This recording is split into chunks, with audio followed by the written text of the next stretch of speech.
नमस्कार दोस्तों, मैं संतोष शाह एक बार फिर से स्वागत करता हूं आज के इस वीकली फोरकास्ट वीडियो में।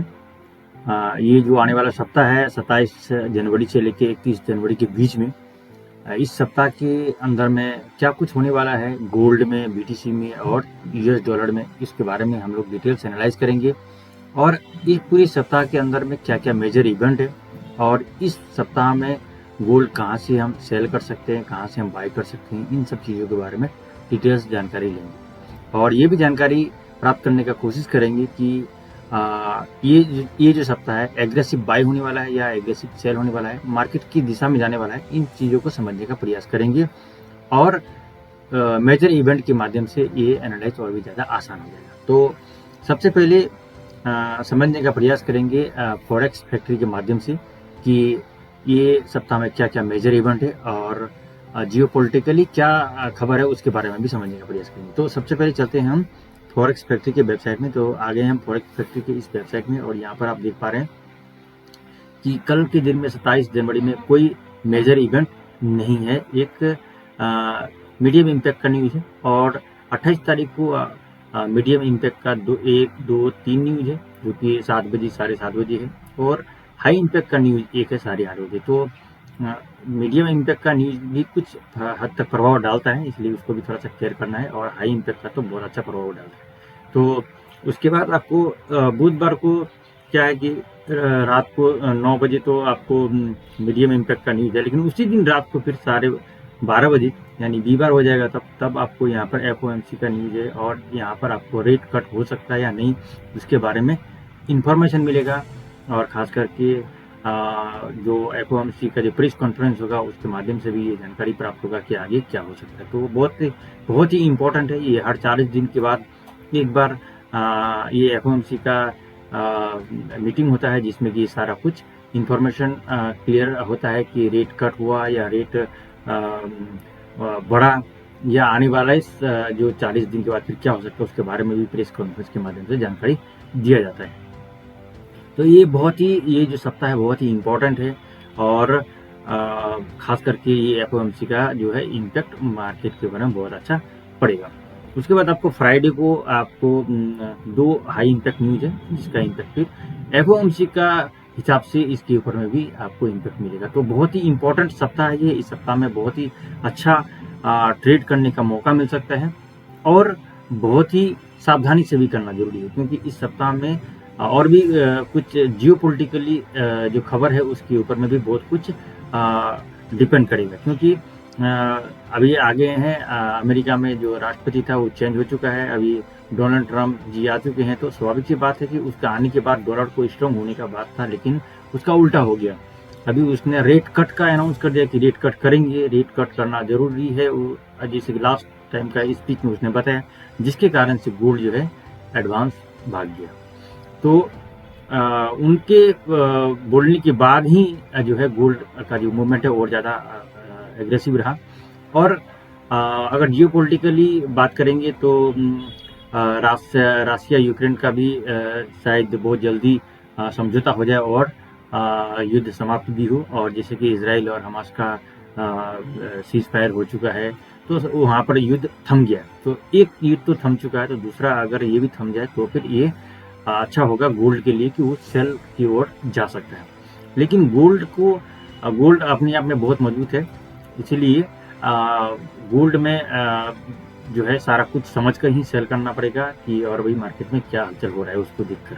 ठीक है, तो हम लोग चलते हैं सीएमई ग्रुप के माध्यम से समझेंगे कि रेट कट होने का संभावना है कि नहीं। जैसे कि आप देख पा रहे हैं यहाँ पर और 3 दिन ही बचा हुआ है, 3 दिन के बाद एफओएमसी का न्यूज़ है। तो यहाँ पर रेट को जो है चेंज करने का जो संभावना है वो बिल्कुल यहाँ पर देख रहे हैं आप 97% बता रहे हैं कि चेंज जो है होने का चांसेस नहीं है, रेट कट चेंज नहीं होगा। ठीक है, जैसा कहा वैसे ही रहेगा।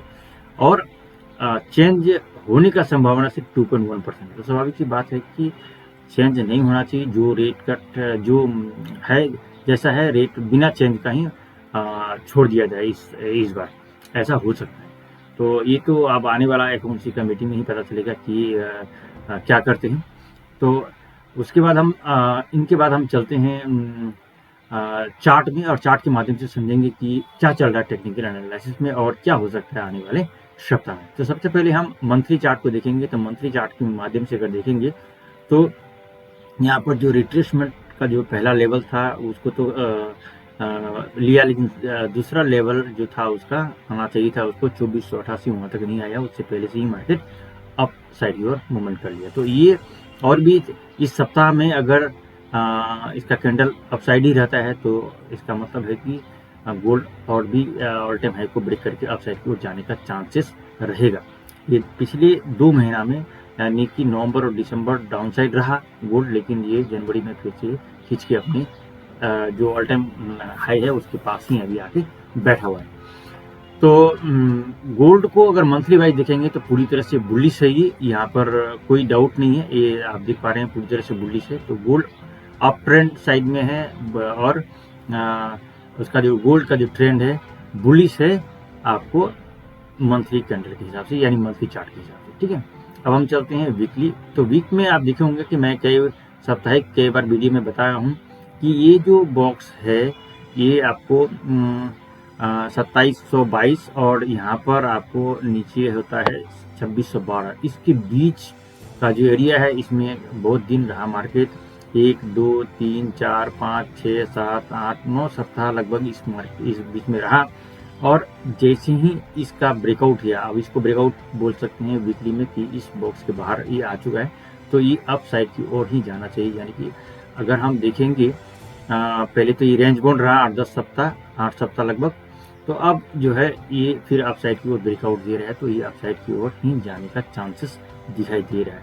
हम इसको शॉर्ट टाइम फ्रेम में देखेंगे तो और भी ज़्यादा आपको क्लियर होगा कि मार्केट तो कितना ज़्यादा अभी जा सकता है और कहाँ से रिट्रेस कर सकता है। ठीक है, तो यहाँ पर जो वीकली का जो चार्ट है उसके हिसाब से तो बुलिश है ही, मंथली में भी बुलिश है और वो वीकली में भी बुलिश है। ठीक है, चलते हैं हम डे 1 का चार्ट है। तो डे 1 के चार्ट में आप देख पा रहे हैं कि पूरी तरह से बुलिश ही है ये, और ये हायर हाई बनाते हुए ही जा रहा है। अगर आप देखेंगे चार्ट को तो ये हायर हाई ही बनाते हुए जा रहा है ना, हायर हाई ही बनाते हुए जा रहा है। तो स्वाभाविक सी बात है कि इसका जो भी चांसेस आपको अपसाइड की ओर ही जाने का है। और ये अभी ये 63 के ऊपर में क्लोजिंग दिया है ऑलरेडी। और अगर हम इसका फिबोनाची लेवल को देखें तो पता ये चल रहा है कि अगला टारगेट इसका कहाँ हो सकता है। तो अगला टारगेट इसका 2842 दिखा रहा है डी 1 के हिसाब से। डी 1 के हिसाब से अगला टारगेट इसका 2842 की ओर दिखा रहा है। हम छोटा टाइम फ्रेम के हिसाब से भी समझेंगे कि अगले कहाँ जा सकता है। और अगर इसके नीचे आता है तो फिर हम लोग का रिट्रेसमेंट यहाँ पर फिर से 2735 या 25 के पास तो आना चाहिए। अगर ये अगर 2770 के नीचे आ जाता है तब फिर धीरे धीरे करके यहाँ पर आएगा। यहाँ पर एक इम्पोर्टेंट लेवल है और इस लेवल पे ये देखेंगे 2725 और 26 वाला जो एरिया है, यहाँ से मार्केट इसको ब्रेकआउट किया तो यहाँ पर ये रिट्रेस करके फिर अपसाइड की ओर जाना चाहिए। ठीक है, तो अगर इसको इस बार अगर ऑल टाइम हाई को ब्रेक नहीं किया तो ये धीरे धीरे करके आएगा वापिस से इस तरह से यहाँ आएगी, फिर जाके ये इसको ब्रेक करेगा। इसको ध्यान में रखना पड़ेगा। डे 1 के हिसाब से ये दिखाई दे रहा है। ठीक है, अब हम चलते हैं H4 का चार्ट पे। तो H4 के हिसाब से अगर हम देखेंगे तो H4 में इसको ये ब्रेक नहीं कर पाया और ये बेरिश सिंगल फिन भी नहीं बना। बेरिश कैंडल तो है लेकिन इंगल फिन नहीं बना है, तो इसलिए इसको वो कंसीडर नहीं करेंगे कि ये डाउन साइड की ओर चला जाएगा। इसको रिट्रेसमेंट बोल सकते हैं हम लोग। अब यहाँ पर इसका एक सेल जोन है 2788 से 2791 के बीच में। यहाँ पर अगर मार्केट आए तो एक बार हम सेल जरूर करेंगे।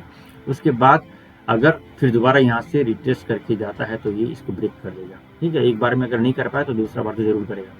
अब इसका जो अगला लेवल है यहाँ पर कहाँ अगर इसको ब्रेकआउट करता है 2790 को, तो ये कहाँ जा सकता है। तो इसका अगला टारगेट होगा 2802 या 3। इसके बाद दूसरा टारगेट है इसका 2810, तीसरा टारगेट है 2823। इस प्रकार से ये आगे मूव करेगा। यहाँ से फिर धीरे धीरे करके फिर नीचे आएगा। तो एक साथ में तो कभी भी मार्केट अप भी नहीं जाएगा और एक साथ में मार्केट एक साथ में डाउन भी नहीं आएगा। तो यहाँ पर अगर 2790 को ब्रेक करता है तो ये 2723 तक जाने का संभावना रहेगा आने वाला सप्ताह के अंदर। ठीक है, तो ये H4 का चार्ट के हिसाब से ये सब कुछ पता चल रहा है। तो यहाँ पर एक सेल जोन बन रहा है, यहाँ से हम सेल ले सकेंगे।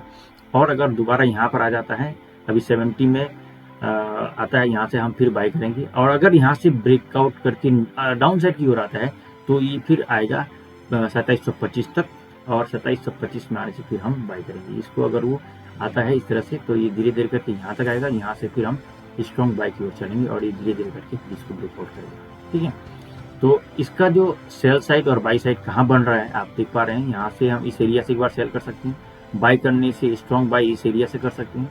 और अगर अगर 2790 को ब्रेकआउट कर देता है तो फिर हम चलेंगे अप साइड की ओर, और इसका जो है बाई है यहाँ से बाई बनेगा और इसको हम लोग आगे बाई करेंगे। 2790 के बाद अगर यहाँ पर ये इसको ब्रेकआउट किया फिर रिट्रेस किया तो फिर ऐसे करके धीरे धीरे करके यहाँ तक जाने का प्रयास करेंगे। ठीक है, इस प्रकार से हम 2790 के बाद में रिट्रेसमेंट पे हम बाई का ट्रेड लेंगे, और अगर 2770 के नीचे ही क्लोज होता है फिर इसका रिट्रेसमेंट पे यहाँ से हम सेल का ट्रेड लेंगे 2725 तक। ठीक है, तो ये हो गया एक्सपोर्ट के हिसाब से, और ये सारा लेवल बनता है जहाँ से आप ट्रेड को ले सकते हैं। ठीक है, अब हम चलते हैं बीटीसी का पेयर पे, जहाँ पर हम समझेंगे कि क्या हो सकता है। तो बीटीसी का अगर हम मंथली चार्ट को देखेंगे तो बहुत ही शानदार बुलिश बना हुआ है और अभी तक, और अगर आने वाला 7 दिन में अपसाइड की ओर ही रहता है तो फिर इसको ही ब्रेकआउट करके आगे जा सकता है।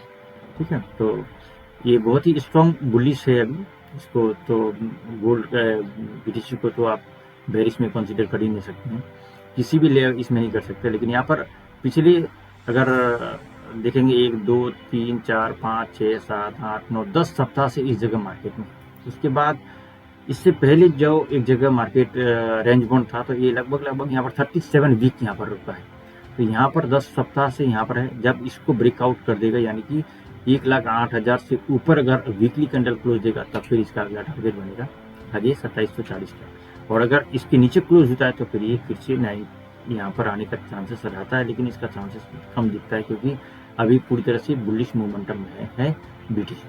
ठीक है, हम छोटा टाइम फ्रेम पे अगर इसको देखेंगे डेली में, तो डेली में ये रेंज बाउंड कर रहा है। अब ये 1,08,000 से लेकर 92,000 के बीच में, तो इस बीच में जब तक रहेगा तब तक यहाँ से सेल और यहाँ से बाय। ठीक है, जब इधर ब्रेकआउट करेगा डाउन साइड में तो फिर इधर सेल करेंगे। अब जब इधर में अगर डेली का कैंडल एक क्लोज देगा, ताकि अभी तक कोई भी डेली का कैंडल इसके ऊपर में क्लोज नहीं दिया है 1,08,000 6,000 के ऊपर, जब इसके ऊपर क्लोज देगा तब जाके फिर वहाँ से हम बाई की ओर चलेंगे। हम DXY को अगर समझने का प्रयास करेंगे तब, क्योंकि DXY का डिपेंड करता है गोल्ड के लिए, तो DXY एक 2 साल का जो एक चार्ट था, 2 साल का एक रेंज बाउंड वाला स्थिति था मंथली में, उसको ब्रेकआउट दिया और उसका ये रिट्रेसमेंट कर सकते हैं कि मार्केट अगर ब्रेकआउट देता है तो ब्रेकआउट के बाद एक रिट्रेसमेंट बनता है, तो वो रिट्रेसमेंट है और यहाँ से इसको फिर अपसाइड की ओर ही जाना चाहिए। ठीक है, अब ये जो 7 दिन है किधर क्लोज देता है उसके बारे में बहुत कुछ डिपेंड करेगा। अगर हम इसका वीकली चार्ट को देखेंगे तो पता चलेगा। वीकली में हम जा रहे हैं, वीक में अगर हम देखेंगे तो अभी डाउन साइड है यानी बेरिश ट्रेंड बना हुआ है, तो इसको ब्रेक करता है कि नहीं करता है। अगर इसको ब्रेक फिर ये अच्छा खासा नीचे आने का चांसेस रहेगा। अब इसको H1 में देखने से पता चला, डेली में देखने से पता चलेगा। डेली का चार्ट में अगर देखें तो ये बेरिश ट्रेंड इसका बन चुका है, और इस सपोर्ट लाइन को अगर वो सपोर्ट देखिए रहता है और यहाँ से ये वापस जाता है तब तो ठीक है। अगर इस जगह से वो वापस नहीं गया और इसको ये अगर इस साइड में ब्रेकआउट किया तो फिर ये यहाँ तक आने का चांसेस रहेगा। ये जगह कौन सा जगह है, 105 तक, तो धीरे धीरे करके इस एरिया तक आने का चांसेस रहेगा। और यहाँ से अगर अप साइड गया तब जाके ये फिर आगे इसको ब्रेक करके ऑल टाइम हाई, नया ऑल टाइम हाई बनेगा। तो ये सपोर्ट जोन पे अभी बैठा हुआ है आपको DXY, और गोल्ड भी एक सपोर्ट जोन पे बैठा हुआ है। देखना है कि कल मार्केट ओपन होने के बाद क्या रिएक्ट करता है, तो जिधर जैसा रिएक्ट करेगा हम लोग भी वैसे ही करेंगे। आपको मालूम हो गया लेवल कहाँ से सेल कहाँ से बाई हो सकता है, तो उस लेवल के आधार पर आप ट्रेड को प्लान कर सकते हैं। और जियोपॉलिटिकली अगर बात करेंगे तो जैसे मैंने पहले बताया कि अभी इस सप्ताह में कुछ बजट है, जैसे इंडिया का बजट है फरवरी का 1 फरवरी को। उसके बाद जो US का जो नया राष्ट्रपति है अभी डोनाल्ड ट्रम्प साहब, उसका भी कुछ 2-4 इवेंट होगा, तो जिसके माध्यम से भी कुछ इन्फॉर्मेशन निकल कर आएगा जिसका इम्पैक्ट मार्केट के ऊपर पड़ेगा। इसलिए थोड़ा सा सावधानी भी रहना है। और इन न्यूज का जो है थोड़ा सा खबर रखना है, जिससे कि हमें इंफॉर्मेशन मिले कि आगे मार्केट में क्या हो सकता है। तो ये था वीडियो जिसके माध्यम से मैं आप लोगों को समझाने का प्रयास किया कि मार्केट आने वाला सप्ताह में क्या मूव कर सकता है। तो आप लोग इसके हिसाब से प्लान कर सकते हैं और अपना ट्रेड को कर सकते हैं। तो मैं उम्मीद करता हूँ कि अगर आप लोगों ने इस वीडियो को देखा है तो ज़रूर आप लोगों को कुछ बेनिफिट होगा और आप इसी के हिसाब से प्लान कर सकते हैं। तो यहाँ तक अगर आप लोगों ने वीडियो को देखा है तो आप सभी लोगों को हृदय की गहराई से बहुत बहुत धन्यवाद। और जाते जाते आप वीडियो को लाइक, सब्सक्राइब और शेयर भी जरूर कर दीजिए। Thank you very much.